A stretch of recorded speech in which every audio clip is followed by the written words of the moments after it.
Good afternoon, everyone. Welcome to Vote for Lunch. I'm going to give you a few quick announcements. First of all, well, today we have Nancy Rundel, and she's doing the Vote for Women. And originally we were going to do it in November. So this is our Veterans Day, honoring veterans and talking about that subject. And she'll bring the Vote for Women and some other topics on veterans. Our veterans that serve. In Woodstock, because in November, I have an author coming, Deborah Goodrich, and she just finished a book on From the Reservation to Washington, and it wasn't available until November. So we thought maybe we'd bring it earlier, but we can't. Then also we are reading a book discussion, and Donna Henry and Callie Henry have been helping us put this together with Kansas Humanities. And you can read the book Bel Canto. We have it in print upstairs, large print, regular print. If you'd like to listen to it, you can check it out through Google. But we have Margie Stewart coming next Wednesday at 7 p.m. And when we have those book discussions, we have 25 to 30 people, and it is wonderful to hear people contribute about ideas or things that they think about or discussions. And usually the discussion leaders really help us think about the books, think about the times, think about our times. It is just a great way to enjoy the book together with others. And you can come even if you haven't read the book, because we've had people who haven't read it. And that's maybe I don't read it. Then they take it, well, they take it home usually and want to read it or listen to it. So it's a great way. And if you don't want to read, fine, come enjoy it and listen and learn about a book. And so when you're talking to a friend in the community and you say, oh, I know that book, because you sat in with us and you understand what the book's about. You won't walk away wondering what the topic of the book is, let me tell you. All right, we're partnering with the hospital, Family Center for Healthcare. And if you know of anybody that needs any understanding on Medicare and the basics of it and signing it up and the difference between the different A, B, and C and all that B and stuff, come on Wednesday the 16th at 5 p.m. They really would like you to call and register at the Family Center for Healthcare. And that's only so that they have enough paperwork and things to hand out. If you find out that you can't come, or you think you can't come and you can come anyway, they'll deal with the extra. They'll bring a little bit extra. But last time we had like 50 people.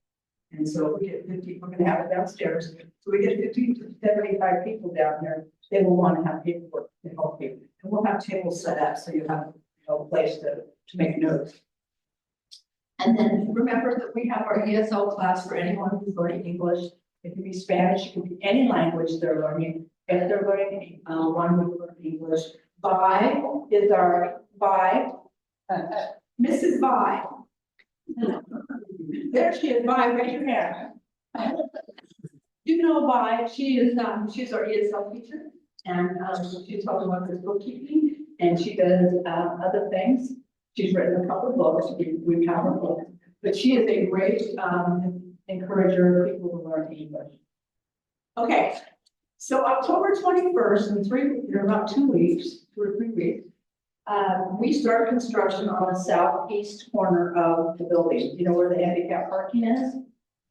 We're going to have a brand new entrance there. And so the first thing they're going to do is move the handicap parking over in the middle of that kind of in the middle of that section nearest the wall, put a handicap, and we'll be going in through either the east door or the south door, depending. Okay, so we will be putting some announcements on Facebook, on our catalog, or on our website. If you have any questions, you can also call. If it were we couldn't use the parking lot for some reason, we will let people know, and you could always drive through, drop books off, or pick them up. Okay, but right now you just need to know we might have some construction things in that area near the handicap parking. But the first thing they need to do is put things there and then make a place for handicap and a ramp. And eventually the ramp will go in, will go into the main entrance, which will be the southeast. The entrance will face east now. And we won't use the northeast, and we won't use the south. We'll just have one main entrance. It'll be a nice airlock entrance to the building. So as of the 21st, and we'll start posting things as soon as we know. We have a construction schedule, but it's kind of loose, depending on the weather, depending on what's happening, you know how that is. So I have a schedule, but it doesn't mean I know exactly what's happening on any one day unless they tell me. And if I find out, we'll post it, okay? So hang on, because here we go. All right, just want to make sure you know that on Facebook, this is our catalog. We put something, or our website, we put something here, and then our catalog, we put right there. Okay, and don't forget, you can always call. Also remember, we have Sunflower e-library that we bring you to buy books and put it on, and then Book Club. So that Bell Conquer book is on this website. Okay.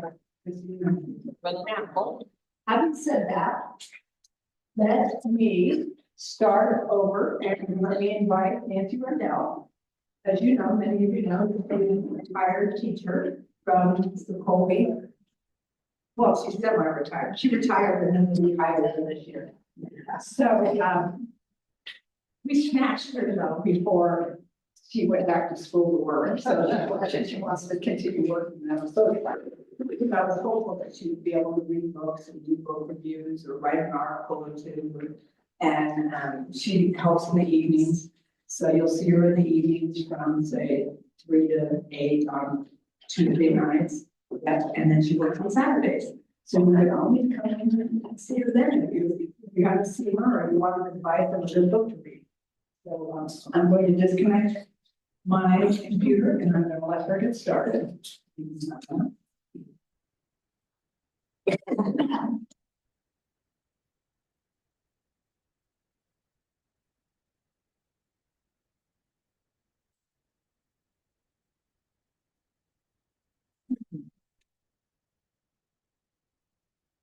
Good. Okay, hello. I have to tell you right at the front that I am a biased reviewer of this book. And I'm going to explain just a little bit about why that is. I'm a proud Army brat.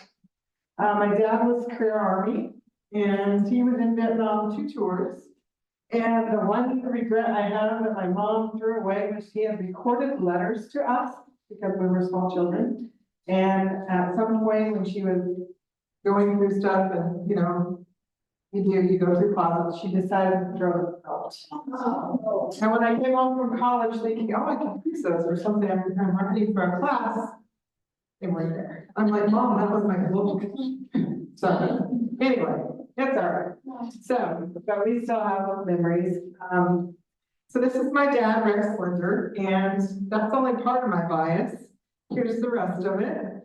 So my dad is one of 11 children. All 5 sons were in the military, during World War II through Vietnam, and all of them came home, which is amazing. There were 5 daughters, 3 of whom were in the military, because I'm 8 of 11 children, and the other daughters married military men.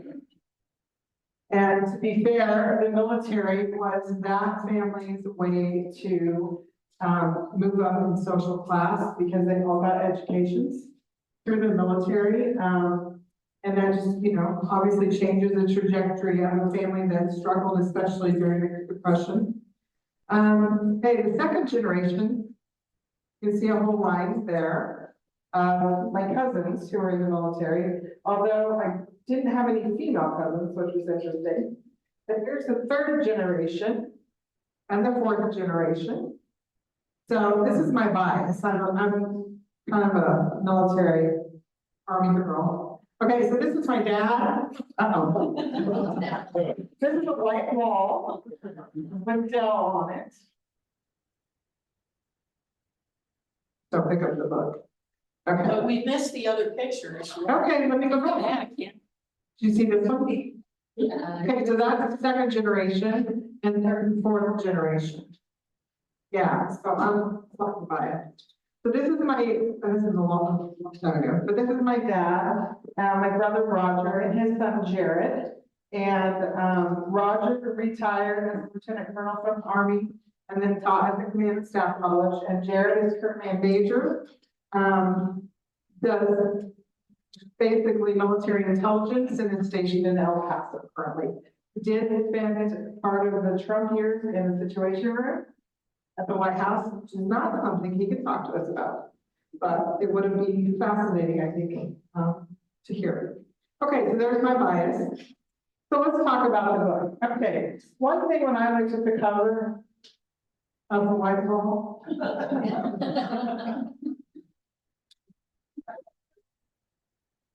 I was gonna have to say, hey, it's not there.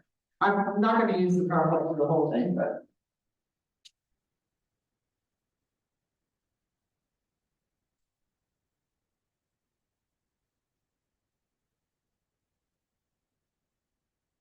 Well, change colors.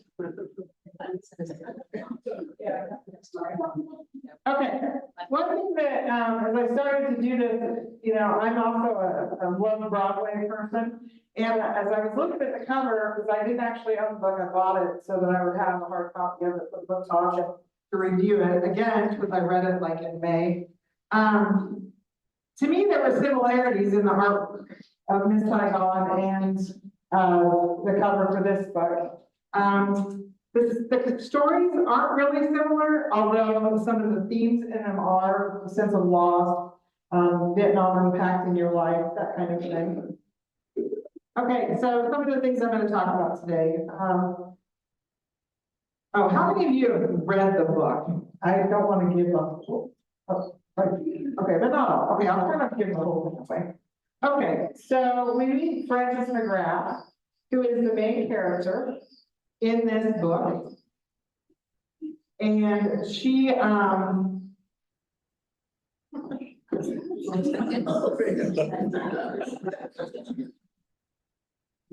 think it's nice.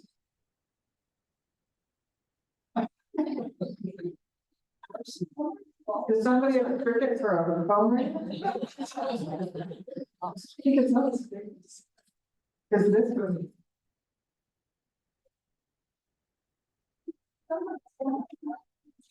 Okay, I'll go on. Okay, so Frances, or Frankie as we come to know her, is a girl who is brought up in a very different world and is a character who goes through an immense change through this book, just because of the contradiction in how she was raised, with what she experiences, and then how do I deal with that when we get to the outcome. So just this little information here from the book. This is a description of her, for those of you who don't know her. 20-year-old Frances Grace McGrath knew what was expected of her tonight. She was to be the very portrait of a well-bred young lady, smiling and serene. Any uncertain emotions were to be contained and concealed, born in silence. The lessons Frankie had been taught at home and at church and at St. Bernadette's Academy for Girls had instilled in her a rigorous sense of propriety. And that upbringing that she had influences her throughout her life and then clashes royally with her experiences when she ended up in Vietnam. And part of that is just the way that obviously that her family functions, but also the role of a woman in 1966 America is very different than once she got into Vietnam and things that were going on there. Her father, who did not serve in the military because he was, he had like a medical thing that he couldn't serve. But in his office at home, there's this whole wall of photographs of all the men in the family who have served in the military, and they're only men. And as they're having a send-off for her brother who has graduated from the Naval Academy, following the family tradition, she meets his friend, whose name is Rye, and Rye also was a graduate of Annapolis. And she's kind of hiding from the party because it's a lot, it's overwhelming. Her only sibling is going off to war. And so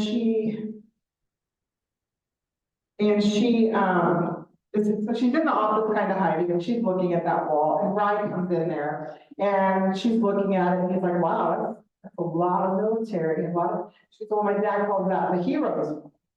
And he's like, well, how come there's no women? Women can be heroes.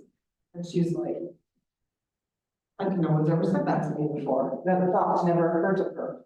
Okay, so fast forward a little bit. Her brother Finley goes off to war, and about 6 months into his tour, she decides that she's going to follow him because he's her only brother. That's, she wants to be with him, she wants to be near him, and she has graduated from nursing school, which a lot of young women during this time period did that. If you, all those pictures of all those ladies in my family, most of those ladies got their nursing degree at Grace Hospital Nursing School in Hutchinson, including my mother, which was like a 2-year program. So lots of women, that's how they became nurses, is because that was an option for them, and a job that was considered an okay thing to do. Okay, so 6 months down the road, she decides, okay, I've got a nursing degree, I'm gonna go sign up with the military to be a nurse in Vietnam. And she goes to the Navy, and they tell her she would have to serve 2 years stateside. She's like, well, that's not gonna work, so she doesn't sign up with them. Air Force has basically the same requirements. That isn't gonna work. So she goes to the Army recruiter who basically says, after boot camp, you can go to Vietnam. She's like, sign me up. She signs up. She goes home, and I'll read that little excerpt to you. She goes home to tell her parents, and she's excited about that because it's a new adventure for her. She's young. She's 20 years old.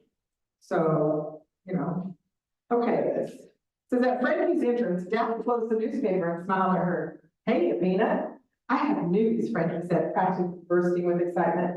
You've met a boy you like, Mom said, putting down her novel. Finally. Frankie came to a stop. A boy? No. Mom, Francis, most of the girls your age. Mom, Frankie says impatiently, I'm trying to tell you something important. She took a deep breath and said, I joined the Army Nurse Corps, the ANC. I'm now Second Lieutenant McGrath. I'm going to Vietnam. I'll get to be with Finn for part of his tour. That's hardly funny, Francis, Mom said. Dad stared at Frankie, I'm smiling. I don't think she's joking, Beth. You joined the Army, Mom said slowly, as if the words were a foreign language that she was trying to sound out. Well, absolutely, I don't know how. The training starts in 3 weeks in Fort Sam Houston. Frankie frowned. Why didn't they congratulate her? McGraths and Alexander's always served, she said. You were thrilled when Billy volunteered. The men serve, Dad said sharply. The men. He paused. Wait, did you say the Army? Navy family, always have been. Coronado is a Navy island. I don't know, but the Navy wouldn't let me go to Vietnam until I'd served 2 years in the hospital. Same with the Air Force. They said I didn't have enough experience. Only the Army would let me go right after basic training. Sweet Jesus, Frankie, Dad said, running a hand through his hair. There's a reason for rules like that. Take it back. I'm volunteering. Mom looked at Dad. She got to her feet slowly. Good Lord, what will we tell people? What will you? Frankie didn't understand. They were acting as if they were ashamed of her. But that made no sense. How many times have you gathered us in your office to talk about this family's record of service, Dad? You told us how much you wanted to fight for your country. I thought, he's a man, Mom said, and it was Hitler and Europe, not some country no one can find on a map. It is not patriotic to do something stupid, Francis. So, that very same evening, shortly after this conversation, the doorbell rings. And it is the Navy, to let them know her brother has been killed in action. And she can't undo what she's done. So 3 weeks later, off to Fort Sam Houston she goes, and then off to Vietnam. And her arrival in Vietnam certainly lift her up a lot. Okay.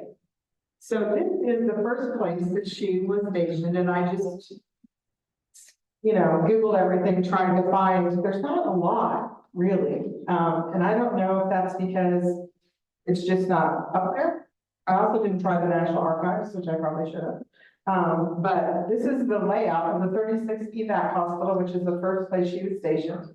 And the author talked about, when she first was writing this book, she was going to use fictitious places, and everyone that she talked to in her research said, no, you have to use real places, and you need to use real events. So in the book, she talks about things like the Tet Offensive, and the use of napalm, and the use of Agent Orange, and all the things. So this is in the layout of the first place she's stationed. And this is an actual picture of the triage area of the 36 evac on a good day when there's nobody there. The descriptions in the book of mass casualty days, of course, are,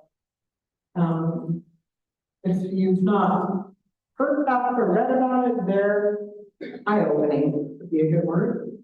This is a surgical theater. I think there's 4 or 5 surgery tables in there. And at different points in the book, they're in surgery during mass cows. They're in surgery being shelled at the same time. And so, things like they drop the tables to the floor and are doing surgery on their knees and in the dark with flashlights because they're being targeted, the base is being targeted. So we can understand PTSD when you read this book. Okay, this is the second place she is stationed, which is 71st Evac Hospital, Pleiku, which is close to the Cambodian border. And this is in the later 60s, and it's a hot spot and lots of mass cal events. They also have lots of civilians that are getting injured. Okay, so I'll leave that one up there. Okay, so I just was going to read you a little excerpt. Okay, so this one is at the 71st evac. She's been transferred there because her skills are so good. I mean, she has developed into a very, very good surgical nurse. And it is a very, the 71st is seeing lots of previous injuries, and so they want her there. Okay, hey, Rudy, the patient said to her, his voice blurring, his eyes lowering heavily. He was a Marine undergoing anesthesia. Are you here to watch my game? She looked at his dog tag. Hey, Private Wade. She kept her gaze on his face, careful not to glance down where both of his legs had been, severed mid-thigh. Thick yellow tubes are draining the blood from his chest, pumping it into a suction machine at half blood-covered boots, happens to the surgeon. Another rocket hit, close. They're targeting us. Mandatory blackout in 3, 2, 1. Imagine you're doing surgery and that's all you get before it starts. The lights clicked off. Get down, lower the table. Put me in, coach, Private Wade mumbled. I can score. Frankie and Hap lowered the operating table as low as it would go. The nurse anesthetist lay on the floor, puncturing the gauges with a flashlight. Frankie knelt in the blood and turned on her flashlight, held it in her mouth. For the next 10 hours, she followed Hap from surgery to surgery in the blackout darkness. They peered at each other through flashlight beams. The wounded kept coming, wave after wave of men, brought in broken and in pieces after the fighting at Dak To. There were South Vietnamese incoming too, soldiers and civilians, children filling the wards, the hallways, the morgue, overflowing outside. Finally, Frankie noticed a lessening of the voice. No duck-off landing or hovering, waiting to land. No bombing, no ambulances rolling toward the OR. The lights in the OR snapped back on, jarringly bright. That's just one of her experiences. And interestingly enough, okay, so those who know me know that this book kind of sent me down a rabbit hole. So there are a couple of books that are mentioned in the afterword, and I read 2 of those. I'll tell you the titles. Okay, and they're nonfiction books. The first one I read was Home Before Morning, the story of an Army nurse in Vietnam by Linda Van Devanter. And the second one was American Daughter Gone to War by Wendy Smith. Each is equally haunting, eye-opening. And I will tell you that when I picked up one of the books, I started reading it and I was like, wait, isn't this sounds like the world of women.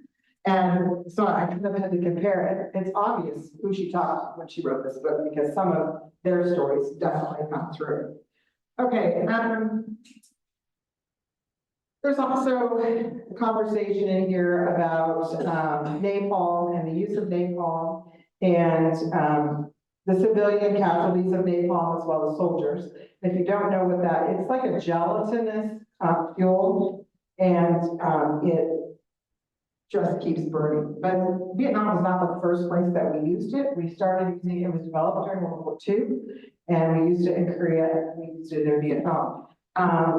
In just a little background research, what I found is that a quote from a pilot who said, "On a good day, we dropped 70,000 gallons of napalm on a good day in Vietnam."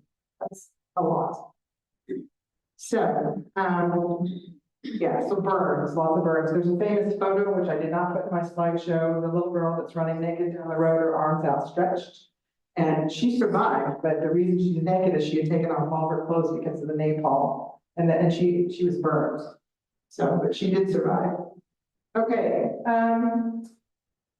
Vietnam continues. She eventually gets to go home.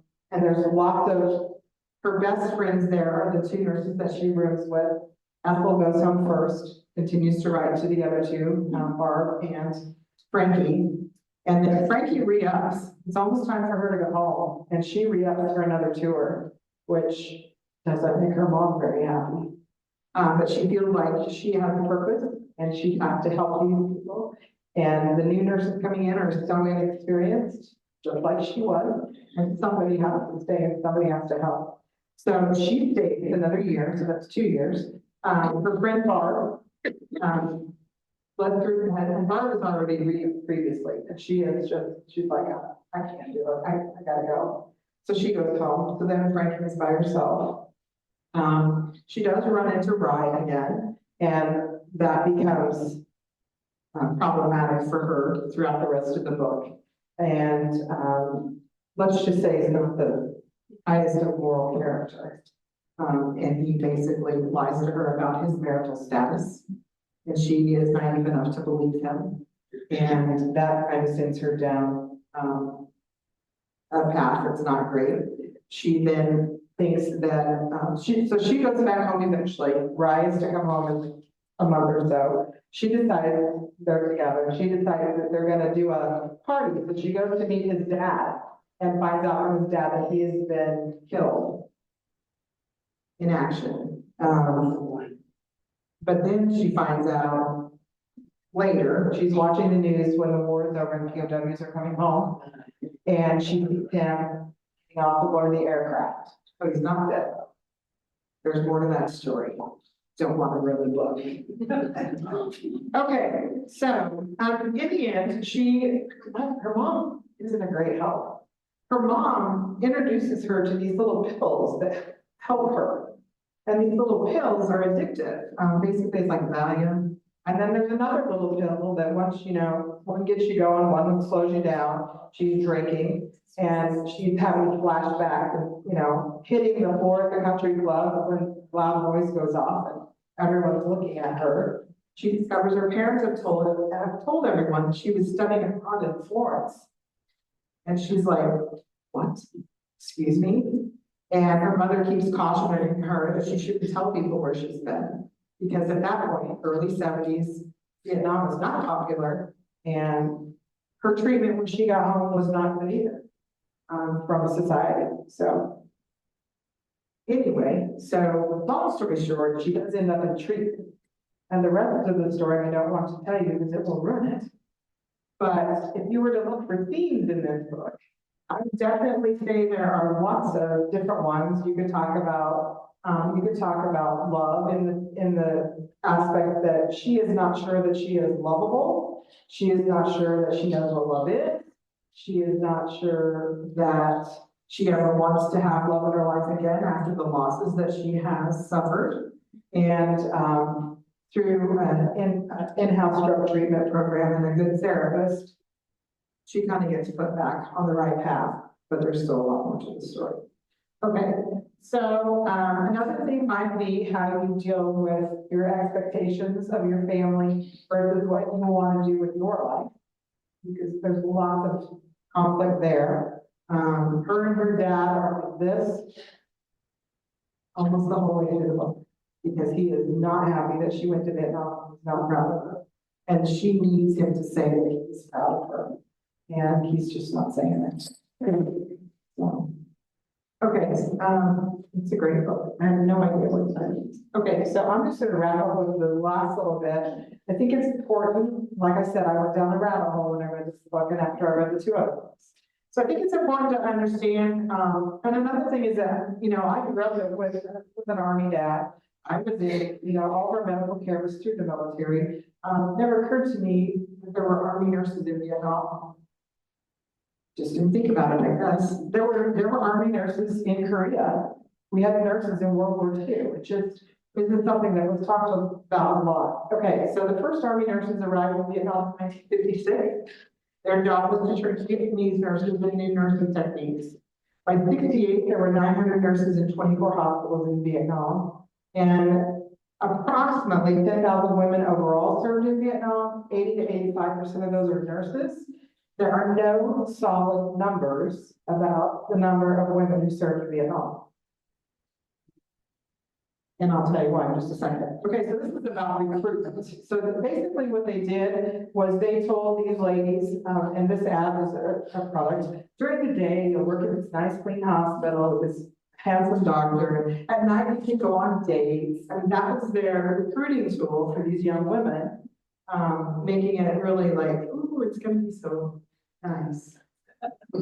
So was it. Nothing about rats in your house, in your bed area, nothing about mud, monsoons, diseases, don't drink the water, those kinds of things. Okay, so this is from Anna Mae Hayes, Assistant Chief of the Army Nurse Corps. 60% of the Army nurses in Vietnam had less than 2 years of nursing experience. 60% of those nurses had less than 6 months experience.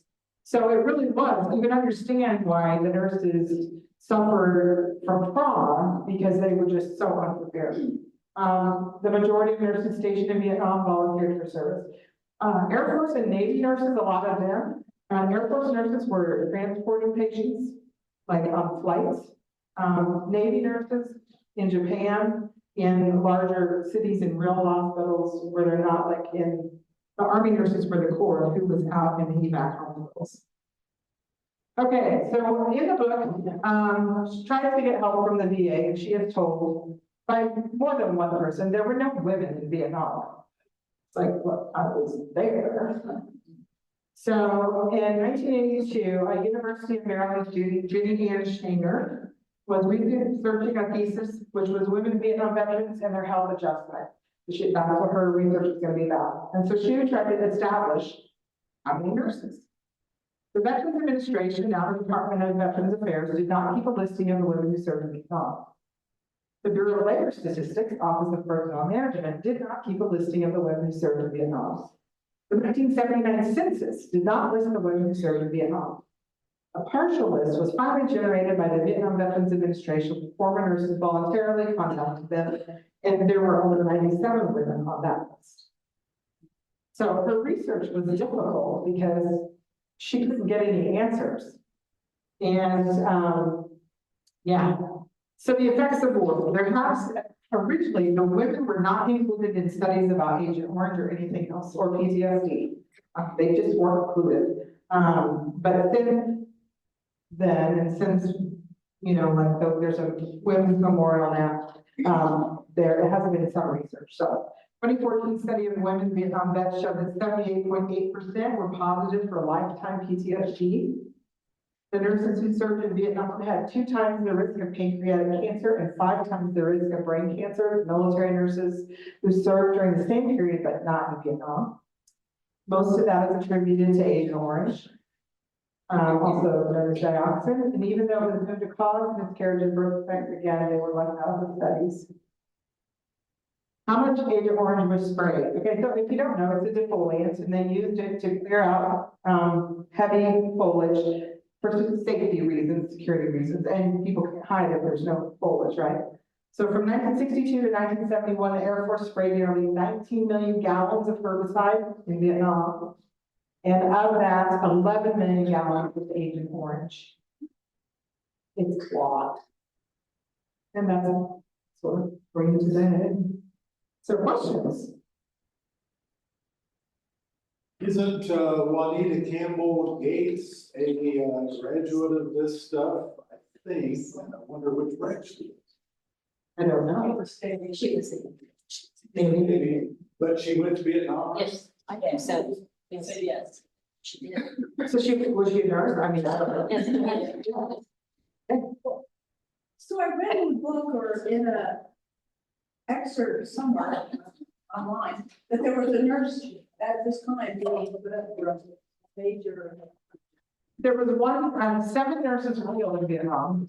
One of them was through, I think, like, they got shelled, and I think that's what, I mean, it was considered a combat death because of that. The others died of, like disease or other things, not necessarily from enemy combatant fire. And I think there are 7 women on the wall. Yeah. Nancy, in the statistic, 80 to 85% of women in Vietnam were nurses. What were the others? Were they mostly? Office help, logistics, things like that, yeah. Yep. I found it really interesting that she was denied care when she went to the VA because they said you didn't serve it. And the one time she actually made it in the book, and in those other books is nonfiction books, there's examples too. But she made it into like an actual room where they were gonna do counseling, a rap session with other vets, and they made her leave because she was a woman, and she wasn't in combat. Right. Yeah. I accompanied George Elliott on her flight many years ago, and we went around, we were taken by our coach to see all of the memorials, and there is a wonderful memorial to women in that. It's in the same area, yeah. It's there, if she's looking up, I think they're looking for a helicopter to drop a basket to put an injured soldier in. There's a couple of women, and in spite of being ignored, that memorial is still there to remind everybody what women did. Yeah, the women Vietnam veterans are the ones who fought, and they had to fight to get that memorial. Again, women did. We weren't in Vietnam, but the women joined together, wrote lots and lots and lots of letters, and got finally to have that put there. And it is a beautiful, I've seen that memorial, it's beautiful. Also think if you ever get to Washington DC, you have to see the Korean memorial as well. Haunting, especially at night. It's full-life statues of soldiers in their rain ponchos, walking through low, like spruce bushes or something. And it just, I mean, it simulates them being out in the sun. Did you say anything about the widespread use of heroin and other stimulants? Okay, this girl, and I didn't read that excerpt, but there's an excerpt where she, all her friends refer to her as a good girl because she doesn't still drink, but she doesn't do drugs. And they have a terrible mass tally event, and napalm is involved, the Philippines are involved, and there's a baby. And the baby basically dies in her arms, and her and another soldier put it in a box because the mother is dead. I mean, what happens to this little baby, After that event, then she starts smoking pot. But the other drug she doesn't do till later. They do mention heroin, though, that there are soldiers doing heroin. So, yeah.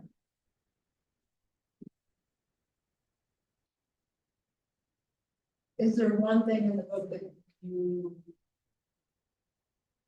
that strikes you strongly? Well, okay, so if I were gonna say there's a negative about this book, I don't find it believable that she believes what Rise says to her so many times. I am like, you gotta be kidding me. You have to be kidding me. I mean, granted, he's her only experience with a man, but I'm like, dang girl, time number 5, you should figure it out by now. So. She had led a very sheltered life. She did, yeah, which is why I say it's definitely a book of contradictions. It was Yeah. different times. Maybe if she'd have told her mom about it, wait, she'd have had more back to the Dylan kid, but. Anyway, she does have a miscarriage, which miscarriages and birth defects are also, products of Agent Orange, so. Anywho. I think that's it.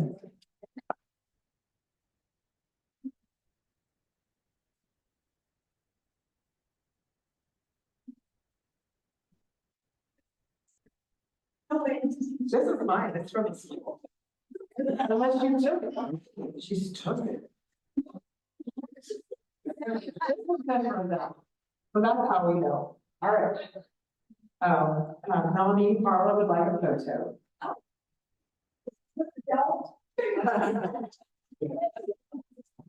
Hold on here.